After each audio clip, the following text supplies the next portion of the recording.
चलिए सभी लोग को नमस्ते। और हम लोग शुरू कर रहे हैं इंद्रजीत कुमार जी का आंसर आ रहा है, क्या बात है। चलिए, और अनुराग जी हमारे लाइव हो चुके हैं, अनुराग राज और इंद्रजीत कुमार, सौरभ कुमार, सभी लोग फटाफट करके जुड़ जाइए। और सभी लोगों को नमस्ते। और हम लोग शुरू कर रहे हैं आज के क्लास का डिस्कशन। और आज आप देख पा रहे होंगे ये दूसरा नंबर सेट आपको दिया गया है। और इस सेट में आपको एक बात बोला गया है कि एम द्रव्यमान का एक वस्तु है जिसकी गति भी के साथ स्थानांतरित होती है। और इसमें गति ऊर्जा के है। जाहिर सी बात है, किसी वस्तु में द्रव्यमान एम होता है वस्तु का, और उसमें गति अगर भी है तो उसका काइनेटिक एनर्जी कितना दे रखा है, कहेंगे उसका काइनेटिक एनर्जी आपको के दे रखा है, गति ऊर्जा। कह रहा यदि इसका वेग, ये इंपॉर्टेंट है, यदि इसका वेग दोगुना कर दिया जाए, यदि वेग को दोगुना कर दिया तो गति ऊर्जा क्या होगा। मेरे दोस्त, हम लोग जानते हैं कि काइनेटिक एनर्जी हमारा क्या होगा, तो कहेंगे यहां पर हाफ एम वी स्क्वायर होता है। तो ये तो बदलने वाला है नहीं, इसको तो छेड़छाड़ नहीं कर रहा है, इसका मतलब ये कांस्टेंट है। तो काइनेटिक एनर्जी का रिलेशन हमारा वेलोसिटी के साथ क्या होगा, कहेंगे समानुपाती, वेलोसिटी के स्क्वायर का समानुपाती। अगर वेग को दोगुना कर दिया जाए तो दो का स्क्वायर कितना होगा, कहेंगे दो का स्क्वायर 4 हो गया। इसका मतलब काइनेटिक एनर्जी कितना गुना होगा, कहेंगे 4 गुना हो जाएगा। आंसर हमारा क्या होगा, सी करेक्ट हो जाएगा। आप इस क्वेश्चन को अगर बनाने के लिए जाएंगे तो आप दूसरे तरीके से आप इसको बना भी सकते हैं, चेक भी कर सकते हैं। आप कहेंगे सर काइनेटिक एनर्जी समानुपाती वी स्क्वायर का होगा, इसको लिखने का तरीका K2 अपन में K1, और तो लिखना पड़ेगा यहां पर V2 अपन में V1 का क्या होगा, किंग होल स्क्वायर। अब जो वेलोसिटी है वो पहले का दोगुना अगर हो गया, इसका मतलब 2V1 हो गया, नीचे में हमारा V1 हो गया, ये स्क्वायर हो गया, कट जाएगा, ये 4 हो गया। इसका मतलब है कि K2 हमारा कितना होगा, कहेंगे यहां पर 4K1 हो गया। तो K2 जो है वो हमारा कितना होगा, कहेंगे यहां पर 4K1 हो गया, 4K1 हो गया। तो आप यहां पर ऐसे भी करेंगे तो आंसर आपका वही आएगा, लेकिन शॉर्ट में अगर सॉल्व करना चाहते थे इतना भी करेंगे तो काम चल जाएगा, आंसर करेंगे सी। ठीक है, तो आप ऐसे करके आंसर करेंगे, बिल्कुल सही बात है। जिनका सी आया उनके राइट है। सर सेट बिफोर अपलोड करवा, अब बिफोर अपलोड होगा, थोड़ा स्टार्ट हुआ है तो इसीलिए थोड़ा डिले हुआ होगा, लेकिन अब बिफोर ही आपका टेस्ट आपको मिल जाएगा। आगे चलते हैं, अगले क्वेश्चन की तरफ हम लोग बढ़ते हैं, और अगले क्वेश्चन का आंसर आप लोग करके बताइएगा। क्वेश्चन दे रखा है कि SO2 के 0.6 अणु में सल्फर के कितने परमाणु मौजूद होते हैं। मेरे दोस्त, आप सभी लोग जानते होंगे एक अणु में कितने परमाणु होंगे, तो एक अणु में 0.6.023 6.023 इंटू 10⁻23 परमाणु होते हैं। आप सभी को पता होगा कि इतने एक अणु में इतने परमाणु होते हैं। तो बताइए 0.6 अणु में कितना होता है। 0.6 से यहां भी गुना करेंगे और 0.6 से आप यहां भी गुना करेंगे। इसको गुना करने के बाद आपको वैल्यू कितना, 3 दशमलव यहां पर मिल जाएगा, कितना, तो 3.613 3.613 10 के पावर कितना, तो कहेंगे यहां पर 10 के पावर में यहां पर 22 होगा। इसके आंसर को सही कर लीजिएगा। इसका आंसर हमारा ये नहीं होगा, इसका आंसर हमारा क्या होगा, तो ए होगा। ठीक है, क्योंकि अगर दशमलव को उड़ाएंगे तो एक जीरो यहां से चला जाएगा, और गुना करेंगे तो ये वैल्यू आपका आ जाएगा। तो कहेंगे ए आंसर हमारे यहां पे राइट होंगे। ए ऑप्शन आप इस सेट का सही कर लीजिएगा। ठीक है, तो आगे चलते हैं, अगले क्वेश्चन की तरफ हम लोग बढ़ते हैं। और अगला क्वेश्चन हम लोग देखते हैं क्या कहता है। सही विकल्प को रिक्त स्थान की पूर्ति करें और एक वस्तु लंबवत ऊपर फेंका गया। अगर लंबवत ऊपर फेंका गया, इसका मीनिंग क्या कहता है कि लंबवत ऊपर फेंका गया मतलब सीधा ऊपर फेंका गया। और अगर सीधा ऊपर फेंका गया, इसका मतलब क्या होगा, सीधा ऊपर कह रहा है, इसका मतलब थीटा का मान कितना डिग्री देंगे, थीटा का मतलब सीधा ऊपर कहते हैं, थीटा का मतलब 90 डिग्री पर फेंका गया। तो यदि किसी वस्तु को सीधा ऊपर किसी धरातल से फेंका जाता है, मान लेते कि ये वस्तु है और इस वस्तु को सीधा ऊपर की ओर इस वस्तु को फेंका गया, तो किसी न किसी वेग से फेंका जाएगा। और ये वस्तु जब ऊपर गया, ऊपर जा रहा है, तो कह रहा है कि लंबवत ऊपर की ओर फेंका गया, ऊपर की ओर फेंका गया, उसके ऊपर उठने के दौरान स्थितिज ऊर्जा क्या होगा और गतिज ऊर्जा क्या होगा। मेरे दोस्त, आप सभी लोग जानते होंगे कि जब वस्तु हमारा ऊपर की ओर जा रहा होगा तो गति क्या होगा, घटेगा। जब आप किसी चीज को ऊपर की ओर फेंकते हो तो उसकी गति घटती है। जब गति घटेगी तो गतिज ऊर्जा घटेगा, लेकिन क्या बढ़ेगा, तो कहेंगे स्थितिज ऊर्जा बढ़ेगा, क्योंकि हाइट के बढ़ने से स्थितिज ऊर्जा का मान क्या कहेंगे, बढ़ता है।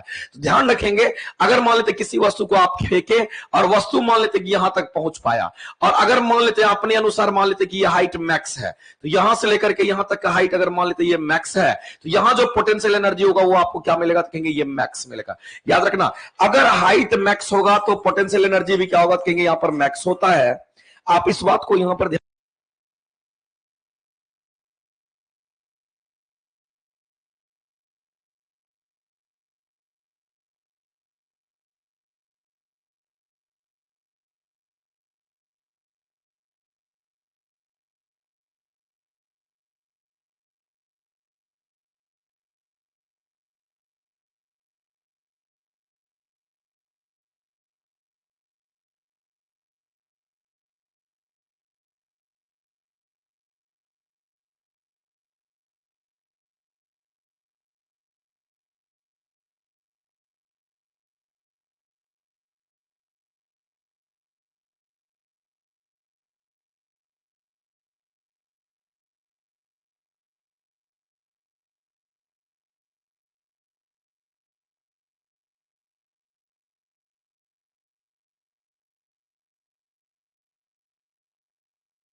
सॉल्व करेंगे तो यहां से अगर किसी वस्तु को सीधा ऊपर फेंका गया तो ये वस्तु ऊपर की ओर जाएगा तो इसकी गति घटेगी। गति घटते घटते जब महत्तम ऊंचाई पर पहुंचेगा तो ऊपर ले जाने वाला वेग क्या होगा, कहेंगे ऊपर ले जाने वाला वेग जीरो होगा। अगर वेग जीरो हो गया तो इसका मतलब काइनेटिक एनर्जी जो गति जुड़ जाएगा, गति हमारा गति जीरो होने से गति जुड़ जा जीरो हो गया तो जो भी एनर्जी मिला वो हमारा क्या होगा, पोटेंशियल एनर्जी मैक्स होगा। लेकिन एक बात याद रखिएगा मेरे दोस्त, जब कभी भी ऐसा होता है इसमें कंजर्वेशन ऑफ एनर्जी काम करता है।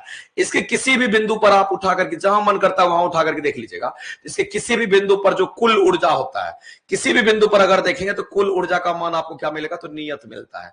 और कुल ऊर्जा का मान नियत, इसका मतलब काइनेटिक एनर्जी और पोटेंशियल एनर्जी को हम लोग कुल ऊर्जा मिला के बोलते हैं। और ये मान अगर कांस्टेंट है, ये मान अगर नहीं बदल रहा है, इसका मतलब जब ऊपर जाएंगे, ऊपर की ओर जाएंगे, ऊपर की ओर जाएंगे तो गति घटेगा। और गति जिस रेशियो से गति घटेगा उसी रेशियो से हमारा ये बढ़ेगा। यानी कि गतिज ऊर्जा के घटने से पोटेंशियल एनर्जी का मान बढ़ता है। और अगर कुल ऊर्जा नियत होता है, इसको हम लोग कंजर्वेशन ऑफ एनर्जी कहते हैं, इसको हम लोग ऊर्जा संरक्षण का सिद्धांत कहते हैं। तो याद रखना, जब भी ऊर्जा संरक्षण के सिद्धांत की बात होती है तो ऊर्जा संरक्षण में एनर्जी ना तो लॉस होगा ना तो एनर्जी गेन होगा, बस एनर्जी ट्रांसफर करेगा, बस एनर्जी ट्रांसफर करेगा। तो कहेंगे जब ऊपर की ओर जाएगा लॉस नहीं होना है। अगर 100 जूल है तो इसके हर एक जगह 100 जूल मिलेगा, लेकिन यहां पर एनर्जी का लॉस नहीं हो रहा है। 100 है तो 100 मिल रहा है, लॉस नहीं हो रहा है। क्योंकि 100 में क्या हो रहा है, क्योंकि इसमें एनर्जी का ट्रांसफॉर्मेशन होगा। गति ऊर्जा अपना गति खो करके, अपना एनर्जी खो करके स्थिति को दे देगा। अगर ये अपना एनर्जी खो रहा है 10 से तो ये 10 से बढ़ेगा, अगर ये 20 से खोया तो ये 20 से बढ़ेगा। और जब ये ऊपर की ओर जाएगा, अपने मैक्सिमम हाइट पर पहुंचेगा, इससे ऊपर नहीं जा सकता है, तो यहां भी टोटल ऊर्जा का मान नियत होगा। और टोटल कितना मान लेते हैं, अगर 100 होगा तो जो 100 होगा वो पूरा का पूरा आपका पोटेंशियल एनर्जी होगा। क्योंकि गति अगर ऊपर जीरो है तो गति जीरो नहीं होगा, नहीं। तो उसी तरह से आपको रिलेट करके ध्यान रखना है। तो जब आप किसी वस्तु को ऊपर की ओर फेंकते हैं, लंबवत फेंकते हैं, सीधा ऊपर फेंकते हैं, तो उस समय स्थितिज ऊर्जा का मान बढ़ेगा। क्योंकि यहां से देखेंगे हाइट बढ़ेगा, स्थितिज ऊर्जा का मान बढ़ेगा। और ऊपर जाने पर गति घटेगा तो गति ऊर्जा का मान घटेगा। तो कहेंगे स्थितिज ऊर्जा का मान बढ़ेगा। यहां पर क्या होगा, कहेंगे ये हमारा बढ़ेगा और ये हमारा क्या होगा, कहेंगे ये हमारा घटेगा। तो आप देख लीजिए आंसर कौन सा होगा। तो बढ़ेगा और घटेगा, आंसर करेंगे बढ़ती है, और क्या होगा, कहेंगे घटती है। Option number C. अगले क्वेश्चन पे चलते हैं और अगला क्वेश्चन देखते हैं क्या करता है, समझिएगा। कह रहा है कि आर ओम के 3 प्रतिरोध त्रिभुज के रूप में जोड़े हुए हैं। आपको यह ध्यान रखना है कि 3 वो प्रतिरोध है और तीनों प्रतिरोध का वैल्यू कितना, तो किंग आर ओम दे रखा है। और उससे क्या बनाना, तो उसको आपको त्रिभुज में बनाना है। मेरे दोस्त, अगर हम त्रिभुज का निर्माण करते तो ये हमारे लिए क्या, कितनी, ये हमारे लिए ट्रेंगल है, ये हमारे लिए क्या, कहेंगे ये हमारे लिए यहाँ पर ट्रेंगल है। और इस तरह से ये ट्रेंगल का निर्माण हो गया, ठीक है। अब यहां पर ध्यान रखना है, ये भी आर है, ये भी आर है और ये भी आर है। क्योंकि बोला क्या है, आर ओम का कितना प्रतिरोध है, तो आर ओम का 3 प्रतिरोध है, 3 दिख रहा होगा आपको, और ये त्रिभुज के रूप में जुड़ा हुआ है। अब यहां पर कह रहा है कि किन्हीं 2 सिरा, मान लेते कि ये हमारा ए है, इसको मान लेते ये हमारा बी है, इसको मान लेते ये हमारा सी है। किन्हीं 2 सिरा का मतलब क्या होगा, या तो आप ए और बी के बीच में निकालिए, या तो आप ए और सी के बीच में निकालिए, या तो आप सी और के बीच के भी निकालिए, बात बराबर। चूंकि प्रतिरोध का मान बराबर है तो सबके लिए वही चीज हमारा हो जाएगा। तो किसी एक के लिए आप निकालना चाहते हो तो आप निकाल सकते हैं। इसको करने से पहले थोड़ा सा एक कंसेप्ट मैं आपको बता देता हूं। अगर किसी रेजिस्टेंस को आप जोड़ते हो ऐसे करके, यानी अगर करंट का फ्लो इधर से इधर हो रहा और ये R1 है और ये अगर R2 है तो कहेंगे ये सीरीज में है, ये किस श्रेणी में है, तो कहेंगे ये हमारा श्रेणी क्रम में ये जुड़ा हुआ। मेरे दोस्त, क्यों श्रेणी क्रम कहते हैं, क्योंकि हम लोग जानते हैं इस सर्किट का, इस रेजिस्टेंस का ये अंतिम छोर होता है और इस रेजिस्टेंस के लिए ये आपका प्रारंभिक छोर होता है।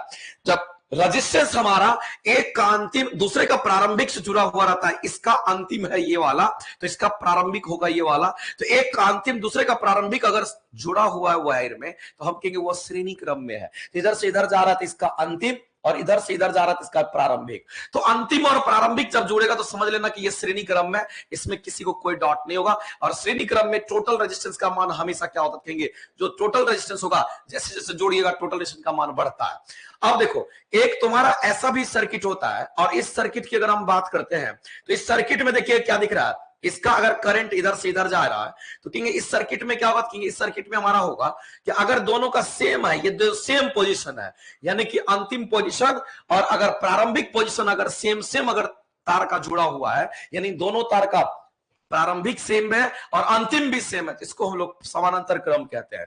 ये कैसा क्रम होगा तो कहेंगे इसको हम लोग समानांतर क्रम के नाम से जानते हैं, ये समानांतर क्रम होगा। और यदि समानांतर क्रम की बात करते हैं तो ऐसे केस में अगर आपको बोलेगा कि टोटल रेजिस्टेंस का मान क्या होगा, तो कहेंगे टोटल रेजिस्टेंस का मान हमेशा घटता है। तो याद रखिएगा, श्रेणी क्रम में अगर जोड़ते हैं तो टोटल रेजिस्टेंस का मान बढ़ेगा, और समानांतर क्रम में क्या होगा तो कहेंगे टोटल रेजिस्टेंस का मान घटता है। लेकिन पहचानने का तरीका यही है। मैं आपसे कहना चाहता हूं कि ये पॉइंट हमारा ए है, ध्यान सुनिएगा, ये पॉइंट हमारा ए है, इस पॉइंट को हमने बी मान लिया और ए और बी के बीच में हमको टोटल रेजिस्टेंस चाहिए। तो आप कहेगा सर इसका ये शुरुआत है, तो इसका भी तो ये शुरुआत है ना, क्योंकि अगर करंट जाएगा तो ऐसे जाएगा, तो ये शुरुआत और ये अंत जुड़ा हुआ है।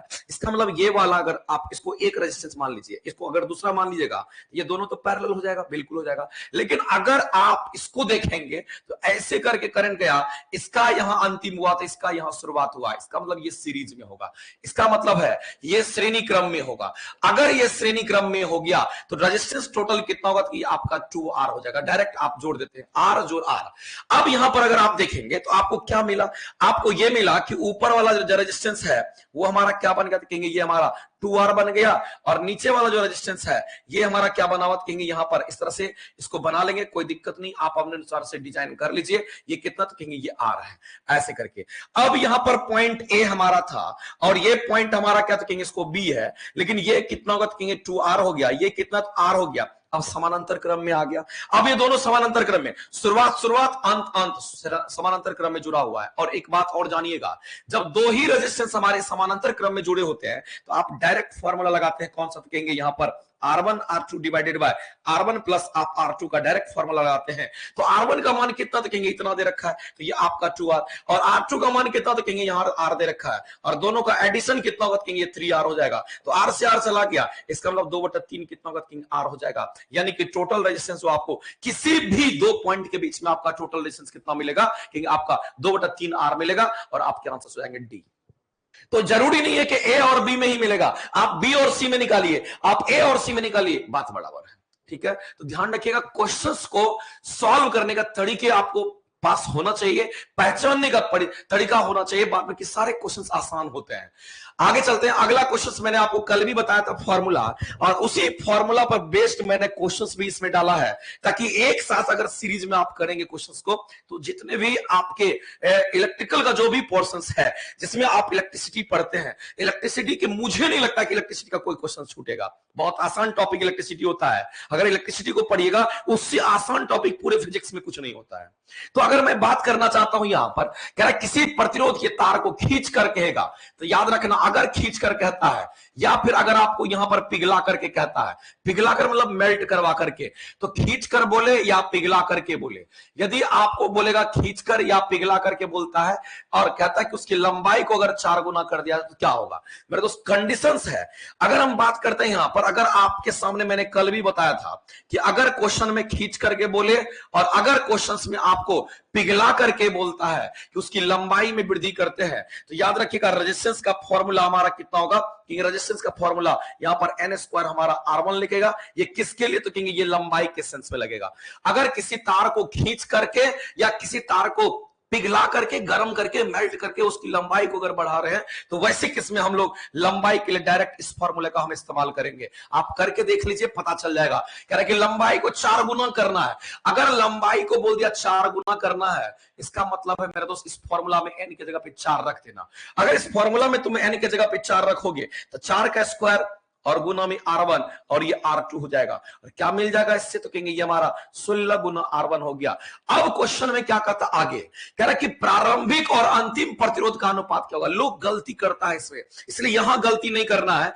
प्रारंभिक मतलब पहला 1 नंबर और अंतिम मतलब 2 नंबर। इसका मतलब है कि प्रारंभिक अपन में अगर अंतिम बोलेगा तो इसका मतलब R1 अनुपात में R2 हो गया, और R1 अनुपात में अगर R2 होगा तो ये 1 अनुपात कितना होगा, 16 हो गया। इसका मतलब है मेरे दोस्त हमारे आंसर क्या होंगे, तो कहेंगे 1:16 हो गया, यानी कि सीधा सीधा हमारा answer 1:16, option number C correct हो जाएगा। तो अगर जब कभी भी खींचकर या पिघला करके बोलता है तो उसके लिए लंबाई के सेंस में तो आपको ये पहला फॉर्मूला मैंने बताया कि ये लगाना है, और दूसरा फॉर्मूला भी हम आपको बताते हैं, ये दूसरा भी आपके लिए जेन्युइन है। और रेजिस्टेंस हमारा एरिया क्रॉस सेक्शन एरिया का स्क्वायर का समवित्व कर्मानुपाती होगा। अगर एरिया का स्क्वायर होगा तो कहेंगे यहां पर डायमीटर के पावर 4 हो जाएगा, और अगर डायमीटर का पावर 4 होगा तो त्रिज्या का पावर 4 हो जाएगा। तो ये भी जो फॉर्मूला है आपका, ये भी इसके लिए वैलिड है, ये इसके लिए वैलिड है। तो ये दोनों फॉर्मूला पर क्वेश्चन आता है। जब खींच करके बोलेगा, पिघला करके बोलेगा, तो हमेशा इसी रिलेशन को फॉलो करना, दुनिया में किसी और को नहीं फॉलो करना, ध्यान रखेंगे। लेकिन अगर आपको बोलता है कि मान लेते हैं खींच करके पिघला करके ना बोले, सामान्य स्थिति की अगर बात कही जाती है, तब आपको क्या करना है, रेजिस्टेंस का फॉर्मूला सामान्य स्थिति के लिए, जनरल फॉर्मूला के लिए R = ρ × L अपॉन में A हो जाता है। ये आपका जनरल है। ये कौन सा देखेंगे, ये जनरल फॉर्मूला है। ये जनरल फॉर्मूला जब नहीं बोलेगा ऐसा तो ये जनरल हो गया। तो रेजिस्टेंस समानुपाती हमारा क्या होगा, L का, रेजिस्टेंस विद्युत कर्मानुपाती किसका, तो कहेंगे 1 अपॉन में एरिया का, और अगर ये हम देखेंगे तो यहां पर डायमीटर के स्क्वायर का, यहां देखेंगे तो कहेंगे त्रिज्या के स्क्वायर का। तो ये जनरल फॉर्मूला है। लेकिन अगर बोलेगा खींच करके, अगर बोलेगा पिघला करके, तब हमें ये लंबाई के लिए ये लगाना है, और किसी भी अगर एरिया के लिए ये रेजिस्टेंस के साथ, अगर डायमीटर के साथ ये वाला, और हमारा त्रिज्या के साथ ये वाला। याद रखना इजी है, लेकिन याद रहेगा तो आसानी से क्वेश्चन बनेगा। तो चलते हैं आगे और अगले क्वेश्चन की तरफ हम लोग बढ़ते हैं। अगला क्वेश्चन कहता है किसी तार के प्रतिरोध को पिघलाकर, देखो क्वेश्चन आया कि नहीं आया, और क्वेश्चन में बोल दिया कि पिघलाकर बोल दिया गया, तो आप कहेंगे पिघलाकर क्या करना, तो अनुप्रस्थ काट के क्षेत्रफल को 4 गुना है। इसका मतलब एरिया को 4 गुना करना, एरिया वाला लेंगे। तो आप कहेंगे रेजिस्टेंस का फॉर्मूला एरिया के स्क्वायर, खींच करके पिघला करके बोलेगा तो ये लगेगा। अगर ये लगेगा और R1 अनुपात में अगर R2 करना होगा तो लिखना पड़ेगा, दोनों उल्टा है। इसका मतलब यहां पर A2 अनुपात में क्या होगा, कहेंगे A1 हो जाएगा, लेकिन इसका तो स्क्वायर करना ही पड़ेगा। अब एरिया कह रहा है कि अनुप्रस्थ काट का क्षेत्रफल को 4 गुना कर देना है। इसका मतलब जो हमारा A2 है ना बाद वाला, वो पहले का कितना गुना हो गया, तो कहेंगे पहले का हमारा 4 गुना हो गया। इसका मतलब है मेरे दोस्त, यहां पर 4A1 डिवाइडेड बाय क्या करेंगे, तो A1 हो गया, इसका स्क्वायर कर देंगे। A1 से A1 चला गया, ये हमारा 16 हो गया। इसका मतलब है कि R1 अनुपात में अगर R2 की बात करते हैं तो ये हमारा 16/1 यानी कि 16:1 हो जाएगा। सीधा सीधा आपके आंसर क्या होंगे, डी करेक्ट हो जाएगा। बताइए करेक्ट है कि नहीं है, समझ में आ रहा है? एक बार जल्दी से मैसेज करेंगे, इंद्रजीत कुमार जी, रजनीश कुमार जी, सोनू कुमार जी, सभी लोग बताएंगे क्या आपको ये कांसेप्ट समझ में आ रहा। अगर अच्छा लग रहा है तो जरूर एक बार कमेंट जरूर करिएगा। आगे चलते हैं। कह रहा है किसी तार के प्रतिरोध को पिघलाकर उसकी त्रिज्या को अधिक कर, फिर पिघलाकर कह रहा है, तो पिघलाकर आप त्रिज्या में चला गया, तो पिघलाकर के त्रिज्या में चला गया, तो कहेंगे रेजिस्टेंस और त्रिज्या में हमारा पावर 4 होता है। लगा दीजिए, तो R1 अनुपात में अगर आप R2 लगाएंगे तो यहां पर R2 अपॉन में R1 का पावर 4 है, क्योंकि उल्टा है हमारा। अब रेजिस्टेंस की त्रिज्या को आधी करना है, इसका मतलब R2 जो है वो पहले का आधा हो जाएगा। इसका मतलब ये हो गया, कहने का मतलब ये हो गया। तो आप लगा दीजिए यहां पर, ये आपका R1/2 और नीचे में आपका R1, इसका हो जाएगा पावर 4। R1 से R1 चला गया और 2/4 1/16। इसका मतलब कितना अनुपात होगा, कहेंगे 1 अनुपात आपका 16, और आपके आंसर आ गए। बताइए कितना इजी है, ये बताइए कितना इजी है सोनू जी, बताइए। अगर समझ में आ गया तो कैसे लगता है और कैसे बनता है आप सोच नहीं सकते। अगला क्वेश्चन कह रहा है एक ट्रेन जैसे ही चलना आरंभ करती है तो उसमें बैठे यात्री सिर्फ पीछे की तरफ उसका धक्का खाता है। जाहिर सी बात आप ऐसा प्रैक्टिकली देखे भी होंगे। और इसका कारण क्या कहेंगे, इसका कारण जो है वो जड़त्व होगा। इसका कारण क्या होगा, केवल जड़त्व होगा। जड़त्व आघूर्ण मत मार देना, जड़त्व आघूर्ण होगा। और अगर आप विराम में रह करके झटका खाते तो विराम का जड़त्व, गति में रहते हुए झटका खाते तो गति का जड़त्व। तो ध्यान रखेंगे, अगर आप विराम में रुके हुए तो और आप झटका खा गए पीछे की तरफ तो कहेंगे इसको हम लोग विराम का जड़त्व कहते हैं। लेकिन एक बात मेरे दोस्त समझना कि मान लेते कि ये हमारा क्या, तो कोई गाड़ी है, आप इस गाड़ी से आगे की ओर जा रहे हैं, आप यहां पर बैठे हुए हैं और आप यहां पर बैठे हुए हैं, तो गाड़ी की गति अचानक बढ़ी, तो गाड़ी की अगर गति बढ़ेगी, एक रिलेशन याद रखना, अगर गाड़ी की गति बढ़ती है तो त्वरण का मान पॉजिटिव होता है, और अगर गाड़ी की गति घटती है, ब्रेक मारते हैं, गाड़ी की गति घटेगी। अगर गाड़ी की गति घटी, गाड़ी की गति अगर घटा तो त्वरण का मान यहां पर नेगेटिव होगा, और नेगेटिव त्वरण को क्या कहते हैं, इसको हम लोग मंदन कहते हैं। और अगर मान लेते हैं कि ये हमारा एक समान है, ये हमारा कांस्टेंट है, तो इस केस में त्वरण का मान क्या होगा, 0 होगा। ये 3 केस आपको ध्यान रखना है। तो अगर गाड़ी में गति आया, इसका मतलब त्वरण का मान पॉजिटिव, त्वरण का मान पॉजिटिव, तो त्वरण हमारा इधर की तरफ चला गया। और हम लोग जानते हैं कि जड़त्व तो हमेशा त्वरण का अपोज करता है। इसका मतलब है कि जड़त्व तो किधर काम करेगा, कहीं जड़त्व तो इस आदमी पर इधर की ओर काम करेगा, ये इनर्शिया काम करेगा। क्योंकि इनर्शिया को आई से दिखाते हैं, जड़त्व को आई से दिखाते हैं, तो ये इधर की ओर काम करेगा। जब इधर की ओर काम करेगा तो झटका पीछे की ओर लगता है। आप किसी भी केस में आप आसानी से इसको फील करके आप देख सकते हैं। चलो ये तो अचानक बढ़ रहा था तो ऐसा हुआ। मान लेते कि कोई गाड़ी हमारा ये है और ये गाड़ी रोड पे चल रही है और इसमें जो आदमी यहां पर बैठा हुआ, ये आदमी देखते हैं कि अगर मान लेते कि गाड़ी चल रही थी और अगर उसमें ब्रेक मारा गया तो उसका वेग घट गया। अगर वेग घटा तो हम कहेंगे त्वरण हमारा नेगेटिव आएगा, वेग घटा तो त्वरण नेगेटिव, त्वरण पॉजिटिव आगे की तरफ तो त्वरण नेगेटिव हमारा किधर जाएगा, कहेंगे पीछे की तरफ हो गया। अब हम जानते हैं कि जो इनर्शिया होता है वो हमारा किधर, आदमी में झटका, क्योंकि ये त्वरण का विरोध करता है तो त्वरण के विपरीत दिशा में इनर्शिया चलेगा और इसी इनर्शिया के कारण आदमी को झटका आगे की तरफ लगता है। मैं तीसरे केस की भी बात करना चाहता हूं मेरे दोस्त। अगर मान लेते कि कोई गाड़ी से आप जा रहे हैं और इस गाड़ी में आप बैठे हुए हैं और यहां पर आप बैठे हुए हैं, मान लेते इस गाड़ी की वेग नहीं बदल रही है, ये वो गाड़ी जो हमारा कांस्टेंट स्पीड से बढ़ रहा है, ना बढ़ रहा है ना घट रहा है। अगर ना बढ़ेगा ना घटेगा तो त्वरण का मान 0 होगा। अगर त्वरण का मान 0 होगा तो कहेंगे इनर्शिया का मान 0 होगा और आपको झटका नहीं लगेगा, आपको झटका नहीं लगेगा, आपको कोई यहां पर झटका नहीं लगेगा। झटका नहीं लगा तो इसका जड़त्व का कंसेप्ट नहीं आएगा, क्योंकि एक समान वेग से चल रहे हैं तो त्वरण का मान 0, एक समान वेग से चलेंगे तो त्वरण का मान 0 होगा। अगर त्वरण का मान 0 होगा तो इनर्शिया का मान 0 और आपको झटका नहीं लगेगा, आप आसानी से चलेंगे। तो याद रखिएगा, अगर आप गति में झटका खाते हैं तो गति का जड़त्व, अगर आप विराम में झटका खाते हैं तो विराम का जड़त्व। और याद रखना, अगर एक समान वेग से अगर चलते हैं तो उसमें आप कहेंगे कि जड़त्व नहीं होगा, जड़त्व का मान 0 होगा। और एक और बात मेरे दोस्त यहां पर ध्यान रखना, ये क्वेश्चन बहुत इंपॉर्टेंट है। अगर आपके सामने जड़त्व आघूर्ण की बात करता है, इसको हम लोग मोमेंट ऑफ इनर्शिया कहते हैं, ये मोमेंट ऑफ इनर्शिया होगा। और मोमेंट ऑफ इनर्शिया अपना अपना वस्तु का मोमेंट ऑफ इनर्शिया होता है। याद रखना, जब भी मोमेंट ऑफ इनर्शिया के यूनिट की बात करता है, याद रखना इसका यूनिट क्या होगा, तो ये बहुत बार पूछा गया। ऐसा यूनिट की बात करता तो कहना केजी मीटर स्क्वायर होगा। क्यों? इसको हम लोग वेरीफाई कर लेते हैं। यहां पर इसको क्या करते थे, यहां पर हम वेरीफाई करके आपको बता देते हैं। जैसे कि मान लेते हैं यहां पर एग्जांपल के तौर पे कि रिंग है, रिंग आप देखे होंगे, ये ऐसा रिंग होता है और रिंग की त्रिज्या कितनी आर है, तो कहेगा इसका इनर्शिया कितना होगा, तो इसका इनर्शिया की बात करते हैं सेंटर के अबाउट, ये आपका mr² हो जाएगा। मास कितना, तो कहेंगे मास का यूनिट केजी, और आर हमारा दूरी होता है, दूरी का यूनिट क्या, meter, meter square, KG meter square क्या होगा, तो कहेंगे इसका यूनिट आ गया। तो जब कभी भी किसी का भी इनर्शिया, मोमेंट ऑफ इनर्शिया जड़त्व आघूर्ण की बात करेगा तो समझ लेना उसका यूनिट केजी मीटर स्क्वायर होता है, केजी मीटर स्क्वायर। मोमेंट आपको अगर पूछेगा मोमेंट ऑफ इनर्शिया, अगर आपको पूछेगा जड़त्व आघूर्ण लगा दिया, मूवमेंट आघूर्ण मतलब मूवमेंट, जड़त्व आघूर्ण तो कहेंगे केजी मीटर स्क्वायर जो होगा इसका क्या होगा, तो कहेंगे इसका यूनिट होता है, याद रखेंगे। तो किसी रिंग के लिए मोमेंट ऑफ इनर्शिया कितना होगा, तो कोई भी रिंग है उसका मोमेंट ऑफ इनर्शिया कितना, कहेंगे हमारे स्क्वायर होता है। कोई भी डिस्क होता है, जो सीडी कैसेट वगैरह मिलता था, डिस्क होता है, पतला सा डिस्क, उसका मोमेंट ऑफ इनर्शिया सेंटर के अबाउट mr²/2 होता है। सॉलिड स्फीयर है उसका 2/5 mr² होता है। हॉलो स्फीयर है 2/3 mr² होता है सेंटर के अबाउट। लिख लेना इसको भी, क्योंकि काम आता है। ठीक है, चलते हैं आगे, अगले क्वेश्चन की तरफ हम लोग बढ़ते हैं। और अगला क्वेश्चन क्या कहता है, ध्यान रखेंगे। कह रहा है दो न्यूरॉन के जंक्शन से क्या बनता है, जंक्शन, दो न्यूरॉन जहां आपस में मिलता है उसको सिनेप्स कहते हैं। क्या बोलेंगे, सिनेप्स बोलते हैं। और ये ज्वाइंट क्या, जैसे हड्डी का ज्वाइंट होता है उसको हम लोग संधि कहते हैं। ध्यान से सुनिए, आगे चलते हैं।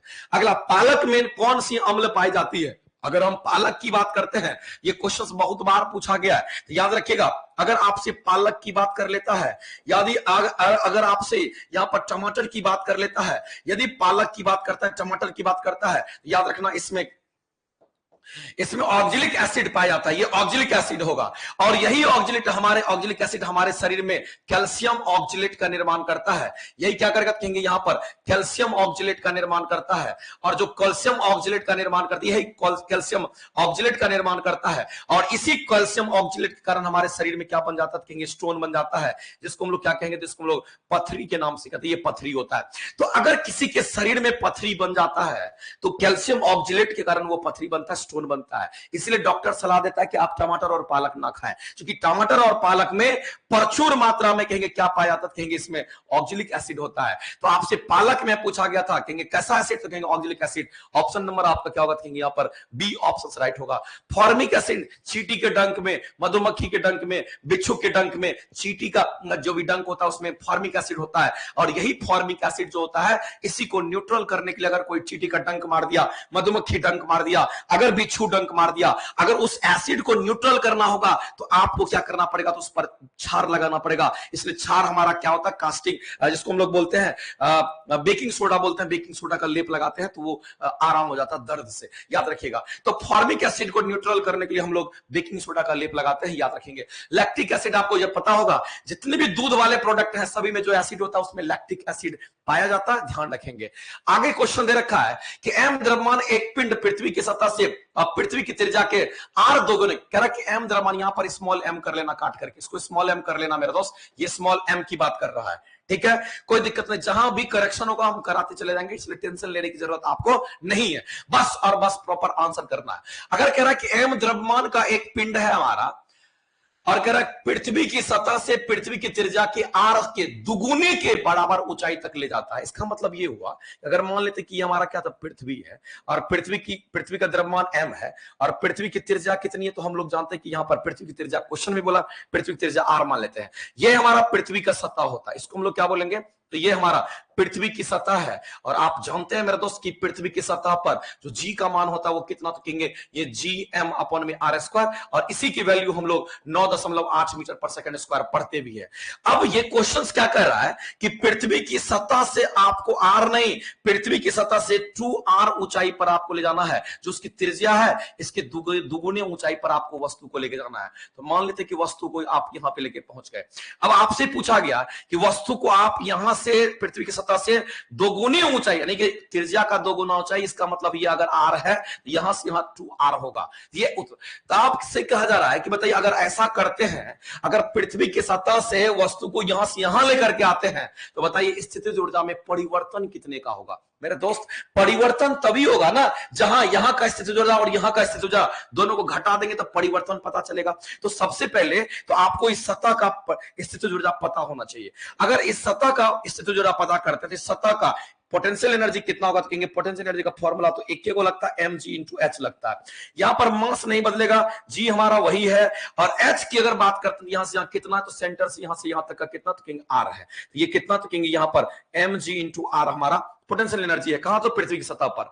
अगर हम वस्तु को यहां लेकर के चले जाएंगे तो यहां पर g का मान बदल जाएगा, और g का मान g डैश मान लेते, ये कितना होगा, कहेंगे हमारा gm अपॉन में, अब r नहीं होगा, अगर यहां था तो gm अपॉन में r स्क्वायर, ये अगर r था तो r स्क्वायर हुआ, अगर यहां से यहां पहुंच गया तो यहां कितना होगा, तो कहेंगे ये r और ये 2r, टोटल कितना r हो गया, तो कहेंगे 3r हो गया, और यहां पर 3r का स्क्वायर हो जाएगा, और इसको क्लिक कीजिएगा तो ये gm अपॉन में कितना होगा, कहेंगे r स्क्वायर, और गुना में कितना, तो कहेंगे यहां पर 1/, कितना होगा, कहेंगे 1/9 हो गया।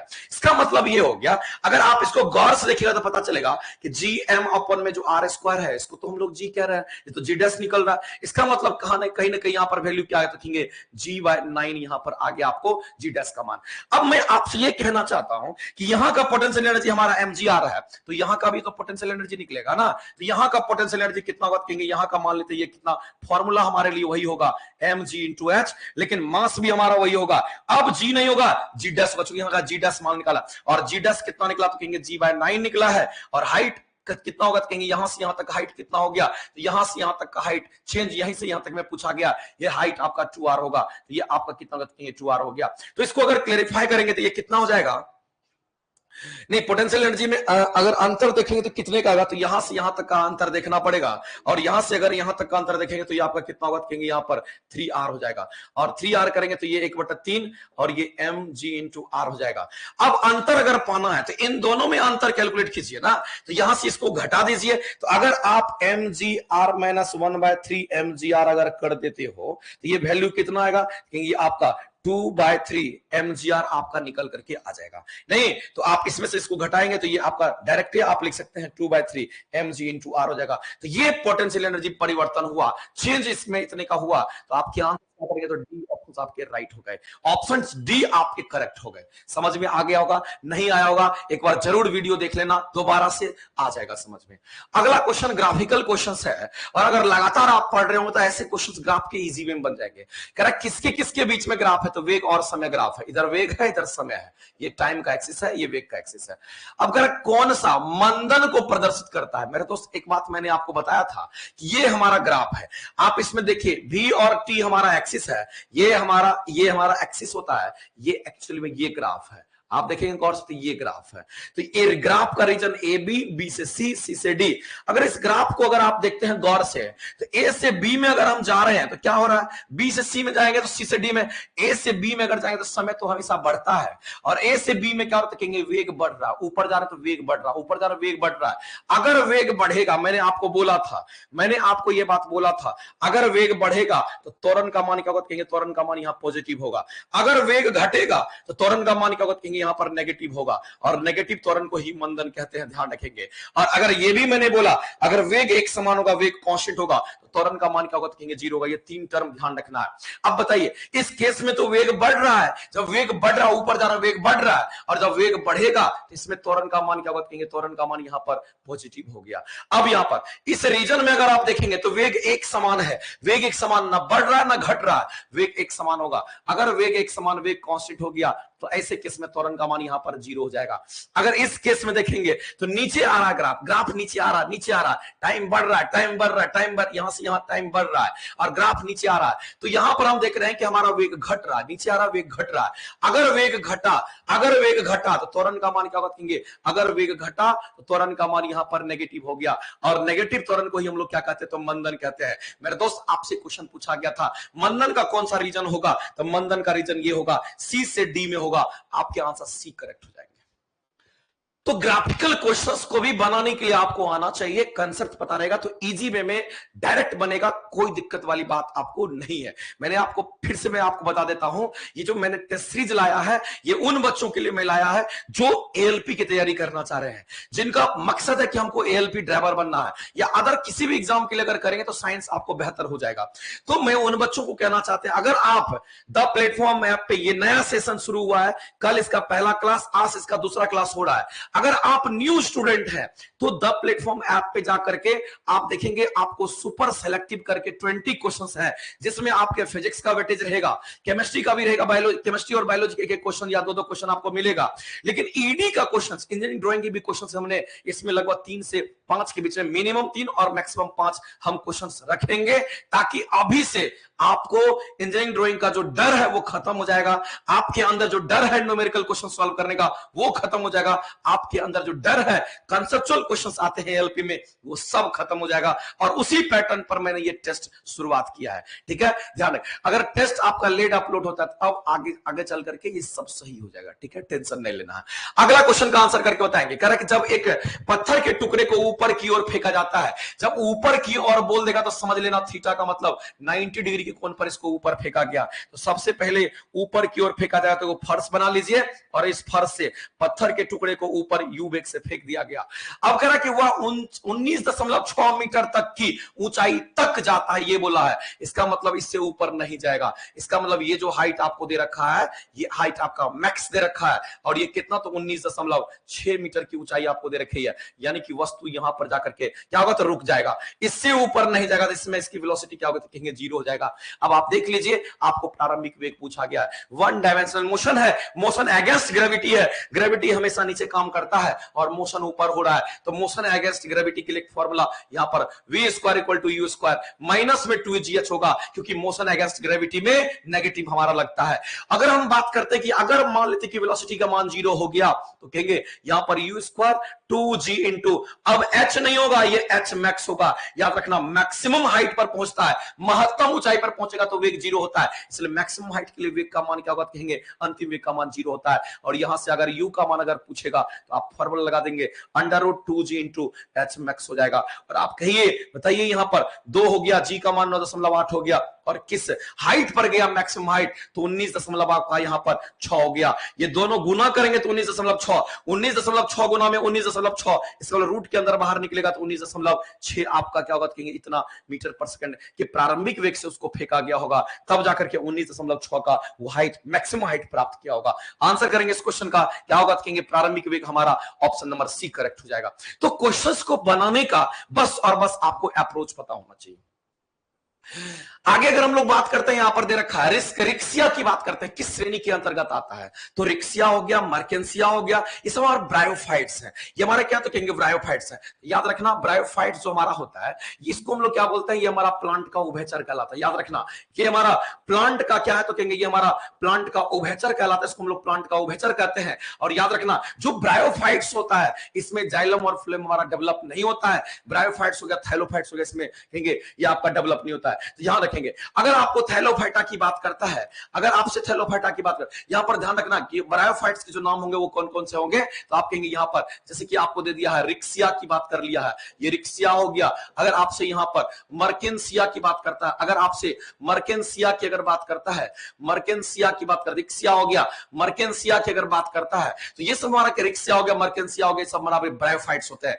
थैलोफाइटा की बात करते जैसे कि सवाल की बात करते हैं, सवाल हो गया या कवक हो गया, और सवाल और कवक से मिलकर के क्या बनता है कहेंगे लाइकेन बनता है। तो लाइकेन भी हमारा इस कैटेगरी में आएगा। लेकिन एक बात याद रखना, जो लाइकेन होता है इस लाइकेन को हम लोग बायो इंडिकेटर के नाम से भी जानते हैं। ये हमारा बायो इंडिकेटर भी कहलाता है, ध्यान रखेंगे ये हमारा बायो इंडिकेटर भी कहलाता है। और बायो इंडिकेटर को हिंदी में क्या कहते थे, इसको हम लोग जैव सूचक के नाम से जानते हैं। ये हमारा जैव सूचक। और बायो इंडिकेटर कहने का मतलब है कि जहां पॉल्यूशन होगा वहां पर हमारा ये ग्रो नहीं करता है, जहां पॉल्यूशन होगा वहां ग्रो नहीं करेगा, जहां नहीं होगा वहां ग्रोथ हो जाता है लाइकेन का। और लाइकेन जो होता है हमारा शैवाल और कवक के सम्मिलित रूप को ही लाइकेन कहते हैं, यानी याद रखेंगे। और दूसरी बात आपको यह याद रखना है, अगर हम यहां पर बात करते हैं चाहे हमारा थैलोफाइटा हो या फिर हमारा ब्रायोफाइटा हो, याद रखना मेरे दोस्त इस बात को कि थैलोफाइटा या ब्रायोफाइटा की अगर हम बात करते हैं तो ये थैलोफाइटा और ब्रायोफाइटा का पूरा जड़, तना और पत्ती का डेवलपमेंट नहीं होता है। इसीलिए अगर जड़, तना, पत्ती का डेवलपमेंट थैलोफाइटा और ब्रायोफाइटा में नहीं होगा, इसमें जाइलम और फ्लोएम भी नहीं पाए जाते हैं, याद रखिएगा। लेकिन अगर हम बात करते हैं यहां पर एक और होता है जिसको टेरिडोफाइटा बोल दिया गया है, तो टेरिडोफाइटा भी हमारा क्या तो कहेंगे ये हमारा बिना फूल वाला पौधा है, ये भी बिना फूल वाला पौधा, ये भी बिना फूल वाला पौधा, ये भी बिना फूल वाला पौधा, लेकिन ये फूल वाला पौधा होता है। अगला से डिस्कस कर देंगे। तो टेरिडोफाइटा कैसा तो कहेंगे ये आपका जमीन पर फैलने वाला पौधा होता है। ये कैसा तो कहेंगे ये जमीन पर फैलने वाला ये पौधा होता है। अगर जमीन पर फैलने वाला ये पौधा होता है टेरिडोफाइटा, तो कहेंगे इसमें जाइलम भी होगा, याद रखना इसमें जाइलम भी होगा, और इसमें कहेंगे यहां पर फ्लोएम भी होता है। इसमें जाइलम और फ्लोएम दोनों यहां पर मौजूद होता है, याद रखेंगे। और टेरिडोफाइटा की अगर बात करते हैं, इसके एग्जांपल याद रखना, अगर हम फर्न की बात करते हैं, अगर हम यहां पर फर्न की बात कर लेते हैं, अगर हम यहां पर मर्सिलिया की बात करते हैं, यहां पर फर्न हो गया, अगर हम लोग मर्सिलिया की बात करते हैं, ये सब इसके एग्जांपल हैं, ध्यान रखना आपको। अगर हम बात करते हैं मेरे दोस्त यहां पर ध्यान रखेंगे, अगर हम बात करते हैं यहां पर, अगर हम इसकी बात कर रहे थे, इसकी बात कर रहे थे, इसकी बात कर रहे थे, ये तीनों की बात मैं कर रहा हूं, ये तीनों हमारे क्या तो बिना फूल वाला पौधा होता है। ये कैसा पौधा कहेंगे, ये तीनों हमारा बिना फूल वाला पौधा होता है। और जो बिना फूल वाला पौधा होता है उसमें बीज भी नहीं होता है, यानी कि इसमें बीज भी नहीं होता है। और एक बिना फूल वाले पौधे को हम लोग क्या बोलते थे, इसको हम लोग क्रिप्टोगैमी के नाम से जानते हैं, याद रखेंगे इसको हम लोग क्रिप्टोगैमी के नाम से जानते हैं, सब आपको याद रखना है। लेकिन अगर हम बात करते हैं यहां पर, अगर हम बात करते हैं मेरे दोस्त यहां पर, और वो हमारा एंजियोस्पर्म की अगर बात करते हैं, तो ये जो आपका एंजियोस्पर्म है, तो ये फूल वाला पौधा होता है, याद रखेंगे। ये कैसा पौधा है तो कहेंगे ये फूल वाला पौधा होता है। अगर ये फूल वाला पौधा होगा इसमें बीज भी होगा, और अगर इसमें बीज होगा तो कहेंगे इसमें बीज अगर होता है तो कहेंगे इसमें बीज का बाहरी आवरण भी होगा।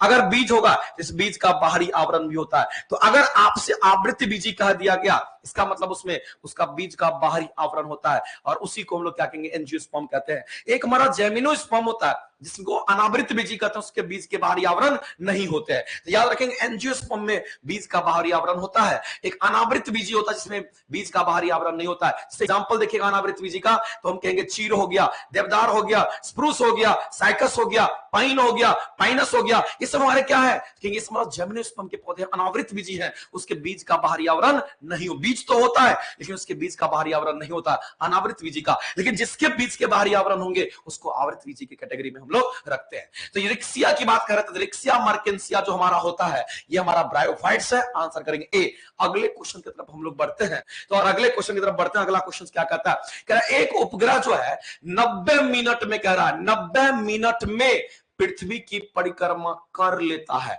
अगर परिक्रमा कर लेता है इसका मतलब चक्कर की संख्या कितनी होगी। अगर कर लेता है तो चक्कर की जो संख्या होगी, ये लैंग्वेज को समझिए, चक्कर की जो संख्या होगी वह कितनी होगी तो कहेंगे 1 होगा। कर लेता है, किसी तरह पूरा कर लेता है। इसका मतलब है चक्कर की संख्या कितनी होगी, देखिए साइकिल की संख्या 1 होगी। और आपसे पूछा गया कोणीय चाल कितना होगा, तो हम सभी लोग जानते हैं कि कोणीय चाल का फॉर्मूला 2 पाई n अपॉन में कितना होगा, यहां पर हमारा t होता है। तो अगर हम बात करते हैं चक्कर की संख्या अगर n 1 है, अगर चक्कर की संख्या अगर 1 है तो n का मान तो 1 हो जाएगा, इसलिए उतना करने की जरूरत झंझट नहीं पालना है। और n का मान चक्कर की संख्या 1 तो 2 पाई बाय t हो जाएगा। और आपसे ओमेगा पूछा है, आप कहेंगे सर 2 पाई की बात करते हैं तो ये 2 हो गया, और पाई का मान 22/7 होगा। और यहां पर नीचे में अगर t दे रखा तो t हमारा कितना मिनट, तो 90 मिनट। 90 मिनट को सेकंड में बदलेंगे तो 60 सेकंड से गुना करना पड़ेगा। इसका मतलब हमारा क्या होता है, यहां पर 90 गुना में हमारा ये 60 हो जाएगा। और इसको जब आप सिंप्लीफाई कर लोगे तो सिंप्लीफाई करने के बाद 0 दशमलव कितना आ जाएगा, हम डायरेक्ट वैल्यू लिखते हैं 0.00116 इतना रेडियन पर सेकंड। आपके राइट आंसर ऑप्शन नंबर आपका ए करेक्ट हो जाएगा। ऑप्शन नंबर आपके क्या होंगे, तो यहां पर एक करेक्ट हो जाएंगे। आगे चलते हैं और अगले क्वेश्चन की तरफ हम लोग बढ़ते हैं। अगला क्वेश्चन याद रखिएगा, जब भी कोणीय चाल अगर पूछता जाता है और आपको कोणीय चाल पूछेगा तो हमेशा फॉर्मूला आपको omega equal to 2 pi by T लगाना है। एक संख्या, एक चाल के लिए, अगर एक घूर्णन के लिए, एक साइकिल के लिए अगर 2 साइकिल होता तो 2 से गुना करते, 3 होता 3 से गुना करते। ध्यान रखेंगे। आगे चलते हैं, अगले क्वेश्चन की तरफ हम लोग बढ़ेंगे। राहुल कुमार, रीजनिंग होता है सर? हाँ, रीजनिंग की भी क्लासेस चलती है, ठीक है। तो ध्यान रखिएगा, मैथ, रीजनिंग, साइंस तीनों की क्लासेस आपकी चलती है। और अगर इसको सीरीज को नहीं किए तो सोचिए फिर आप अपने दौर से आप बाहर हो रहे हैं। इसलिए ये जो सेशन चलाया गया है इसमें खासा हम फिजिक्स का भी, ड्राइंग का भी, कुछ बायोलॉजी के, कुछ केमिस्ट्री के क्वेश्चंस हमने डाले हैं। तो ध्यान रखना इस बात का। इम्यूनोलॉजी का जनक अगर हम लोग किसको कहते थे, ये हमारा कौन सा बात कहेंगे, लुईस पास्चर को हम लोग इम्यूनोलॉजी का जनक कहते हैं। और लुईस पास्चर ने क्या कहते कहेंगे, रेबीज का टीका भी डेवलप किया था। याद रखना, इन्होंने क्या किया था, इन्होंने रेबीज का टीका भी डेवलप किया, रेबीज का टीका भी डेवलप किया था। रॉबर्ट कोच ने क्या किया था, कहेंगे रॉबर्ट कोच की अगर हम बात करते हैं तो इन्होंने हैजा का, ये ना हैजा के बारे में बताया था। इन्होंने किसके बारे में, तो कहेंगे एक एंथ्रेक्स होता है, याद रखना, एक एंथ्रेक्स जो होता है, ये एंथ्रेक्स जो होता है एक बैक्टीरियल डिजीज जो कि आपका जानवर में होता है। ये किसमें होगा, तो कहेंगे जानवर में होता है, ये जानवर में होता है और बैक्टीरियल डिजीज होगा। अगर लैंड स्टीनर की बात करते हैं, उन्होंने ब्लड ग्रुप का खोज किया था। कार्ल लैंडस्टर के नाम आप सुने होंगे, इन्होंने ब्लड ग्रुप का खोज किया था। याद रखेंगे, इन्होंने ब्लड ग्रुप का खोज किया था। और जो ब्लड ग्रुप हमारा था ए, बी और ओ का खोज इन्होंने किया था। और एडवर्ड जेनर की अगर बात करते हैं तो ये एडवर्ड जेनर हमारा साइंटिस्ट था। इन्होंने क्या किया था, कहेंगे चेचक के टीका का खोज किया था। याद रखना, इन्होंने चेचक का टीका, चेचक का जो टीका होता है उनका खोज किया था। किसने, तो कहेंगे एडवर्ड जेनर ने किया था। याद रखिएगा। तो छोटे छोटे क्वेश्चंस हैं, याद रखना। लुईस पास्चर को रेबीज का टीका खोज किया, और लुईस पास्चर ने पास्चुराइजेशन, मिल्क के पास्चुराइजेशन का भी कांसेप्ट इन्होंने दिया था। याद रखेंगे। अगला क्वेश्चन आप देख पा रहे होंगे, आपसे पूछा गया है कि चित्र में आपके ईडी के क्वेश्चंस है और आपको ये चीज यहां पर लिखाना, लगाना भूल गया, हम यहां पर इंडिकेट कर देते, ये दिखाना भूल गया। ये इसको हम लोग ब्लेड कहते हैं। एक्चुअली आप देखेंगे तो ये हमारा क्या, तो कहेंगे ये हमारा टी स्क्वायर है। तो सबसे पहले आपको टी स्क्वायर के बारे में पता होना चाहिए। टी स्क्वायर क्या करता है, हॉरिजॉन्टल पैरेलल लाइंस ड्रॉ करते हैं।